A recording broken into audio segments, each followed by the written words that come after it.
right? Let's move on. So let's say there's a particle that travels along a straight line to the right with velocity of this. The question here is find the position and acceleration of the particle when t is 4. So let's call it first step is to check the acceleration. So here my acceleration is not given, but we know it's dv dt, right? So it's ddt of your velocity, which is 4t minus 3t squared. And what will be the value for this? Can anybody but help me? 4 minus 16. Yes, 4 minus 6t. And this means it's not a constant. It changes as time goes by. But one thing we can find here is a acceleration at t is equal to 4.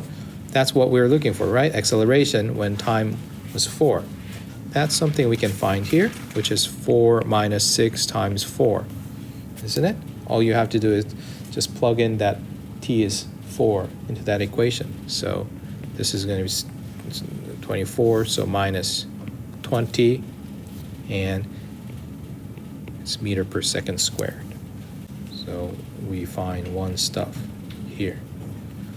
And then we need to find the position as well, right? So to find the position, then I'll have to use this information. So the position is S naught plus V of t dt, isn't it? And this t is 4, so S naught plus 0 to 4. This v of t is this, so it's 4t minus 3t squared dt. And we can do a little bit of math.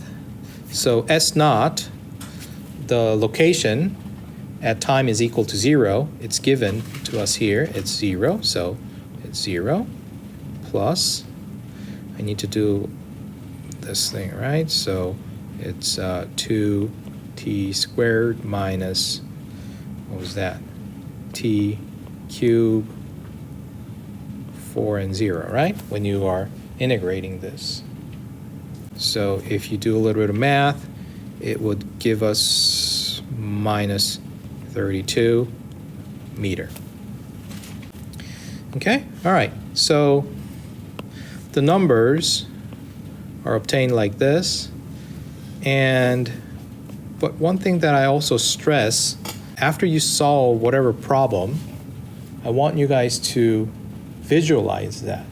Okay, so let's think about what happened here. So there's a particle on a straight line. So let's think about a straight line like this, and let's assume this is my positive direction, going to the right is my positive. And at time is 0, it was here. And let's call this 0, right? So it was there. And then my acceleration, when my t is 0, it has an acceleration of 4. So it has a positive acceleration.